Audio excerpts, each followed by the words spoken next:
Segunda-feira da oitava da Páscoa, ano B. Eu sou o Padre Pedro Paulo e iniciamos mais um programa, a Bíblia no mundo de hoje. Aleluia, aleluia, aleluia. Este canto que irrompeu na noite de sábado, na vigília, segue prorrompendo nos lábios de todos os católicos e cristãos durante 50 dias. Quando então celebrar-se-á a festa de Pentecostes, que é a conclusão do tempo pascal. Mas essa semana não. Semana é tão importante, tão transbordante de valores imediatos, que a igreja, com uma oitava musical, prolonga a nota inicial, aquela do domingo. Podemos dizer, de certa maneira, que essa semana todas as missas são missas de Páscoa. Que as confissões feitas esta semana são confissões de Páscoa.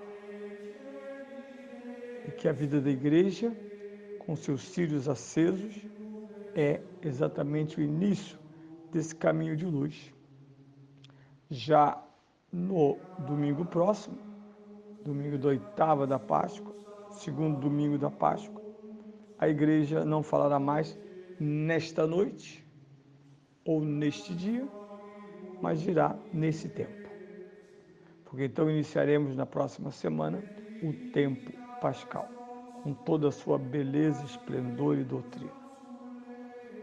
Mas o Evangelho de São João, que vem nos acompanhando desde a Quaresma, sob o capítulo 21 a 9, traz uma surpresa esplêndida, que é a ausência do Cristo no dia de Páscoa. Veremos como foi.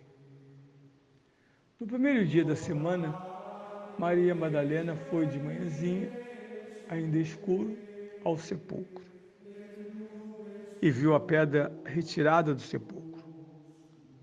Correu então e foi ter com Simão Pedro e com o discípulo predileto de Jesus e disse-lhes: levaram o Senhor do sepulcro e não sabemos onde o puseram. Pedro partiu com outro discípulo, foram ambos ao sepulcro. Corriam juntos, mas o outro discípulo antecipou-se, correndo mais depressa do que Pedro, e chegou primeiro ao sepulcro. Debruçando-se, viu as ligaduras no chão, mas não entrou. Entretanto, chegou também Simão Pedro, que o seguira, entrou no sepulcro e viu as ligaduras no chão, e o sudário que tinha estado sobre a cabeça de Jesus, não com as ligaduras, mas enrolado à parte. Entrou também o outro discípulo, que chegara primeiro no sepulcro, viu e acreditou. Na verdade, ainda não tinham entendido a Escritura, segundo a qual Jesus devia ressuscitar dos mortos. Vejam, como eu disse no início, não há visão de Jesus no domingo de Páscoa. Por isso, de certa maneira, pedagogicamente, meu domingo de Páscoa é menos feliz do que o último. Na verdade, o que vimos no discurso e na descrição dos apóstolos é que eles recebem uma fake news, palavra terrível, sobre Jesus. Madalena também, que não crê em ressurreição nenhuma, ela chegando ao sepulcro e vendo as coisas como parecem, ela lança a catequese do morto, que está na direção contrária do vivo. Ela bem descreve o que encontrou.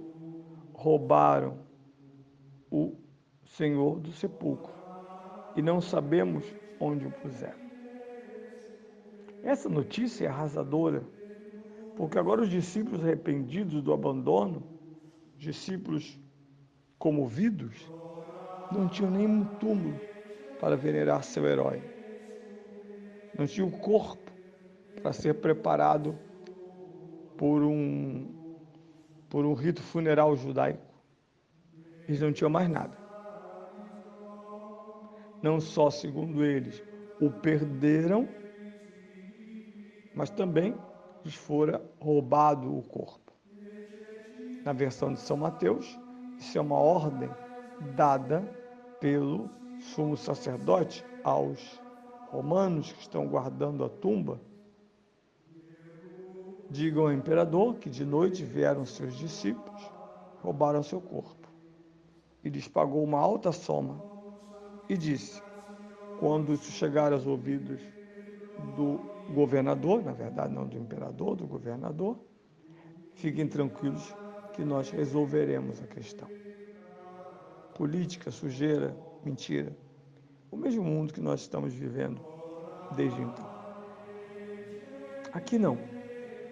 É Santa Maria Madalena, que ainda, segundo o Evangelho termina, não tinha compreendido a Escritura. E aí temos essa cena muito bem pintada desses dois homens correndo. Essa corrida é a corrida do desespero, do desalento, da decepção. Há muita adrenalina negativa em jogo. E eles precisam, então, verificar. Temos a descrição detalhada de São João dizendo que ele chega primeiro, mas respeita o carisma de São Pedro e não entra. Vejam como os protestantes são tão dedicados em alguns setores ao Evangelho de São João, como a Escritura de São Paulo. Eles desejariam ou desejam apagar a figura de São Pedro, como aquele que erra, como aquele que diz bobagens, como aquele que negou. Mas o discípulo amado não. Tudo sabe. Porém, a mesma tradição do discípulo amado, que é a tradição de São João, reconhece em duas vezes, clara e explicitamente, a autoridade e o carisma de Pedro. Sobretudo no capítulo 21, que os especialistas chamam de apêndice, porque ele está ali somente para completar os testemunhos e a catequese do ressuscitado, e por fim declarar Pedro 3 vezes redimido do seu pecado e o impõe a toda a igreja, inclusive sobre a igreja apostólica de São João. Todos unidos a Pedro. Essa é a ordem de Cristo. Mas no embate físico, é óbvio que o velho Pedro não tem disposição física do jovem discípulo de Jesus. E, como vocês podem notar, diz que ele se debruçou por um motivo simples. Os túmulos eram feitos em cavernas, em forma de cavernas, abaixo do nível do piso. De modo que as pessoas tinham que descer e entrar. E um túmulo de alguém rico era uma verdadeira capela, um verdadeiro... vejam lá, quem vai à Jordânia visitar Petra, que é uma necrópolis, lá está o formato dessas tumbas que não são como as nossas, ocidentais, em particular as católicas ou cristãs, porque são feitas na caverna. É muito comum ter acontecido que num maremoto, bem que são regiões secas, mas que houvesse uma chuva muito forte. Provavelmente, apesar das pedras, entraria água nesses túmulos. Mas havia uma pedra colocada sobre a porta.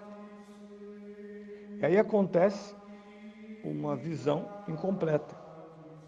Porque sobre o discípulo, se diz, após a sua ação de ver, quando ele entra, na verdade, no segundo momento, São João usa os dois grandes verbos do Evangelho, ver e crer. Sobre São Pedro não há nenhuma palavra. a não ser observação. E o que ele observou? Ele observou as coisas em ordem. Vamos continuar falando amanhã, na terça-feira da oitava, sobre esse achado dos apóstolos após a falsa notícia espalhada na sua ignorância, por Santa Maria Madalena.